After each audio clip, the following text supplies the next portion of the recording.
लाडक्या बहिणींसाठी या क्षणाची सर्वात मोठी आनंदाची अपडेट.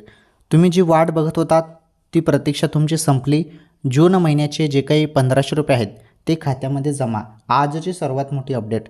ही अपडेट ऐकल्यानंतर सर्व लाडक्या बहिणी खुश झालेल्या आहेत, कारण भरपूर दिवसांपासून बहिणी जून महिन्याचीच हप्त्याची वाट बघत होत्या. आता नुकताच जरी 5 जून रोजी तुम्हाला मे महिन्याचे 1500 रुपये मिळाले, परंतु पुन्हा अजून जून महिन्याचे देखील 1500 रुपये येणे सुरू झाले. म्हणजे जून आणि मे हे 2 महिन्याचे पैसे एकूण 3000 रुपये याच महिन्यात लाडक्या बहिणींच्या खात्यात येणे सुरू. आनंदाची बातमी आहे. 1500 रुपये पहिले मिळाले आणि आता जून महिन्याचे 1500 रुपये. हे बघा बहिणींनो, मे महिन्याचे पैसे तुम्हाला 5 जून रोजी मिळाले, त्यामुळे लगेच तुम्हाला जून महिन्याचे 1500 रुपये येणार नाही, तर त्यासाठी तुम्हाला 20 जूनपर्यंत वाट बघावी लागणार आहे. 20 जूनपर्यंत तुम्हाला पैसे खात्यामध्ये येतील असं सांगितलं जात आहे मीडिया रिपोर्टमध्ये. थोडं वाट बघा, 20 जूनपर्यंत वाट बघा. 20 जूनपर्यंत पैसे तुमच्या खात्यात जमा होऊ शकतात बहिणींनो. ओके.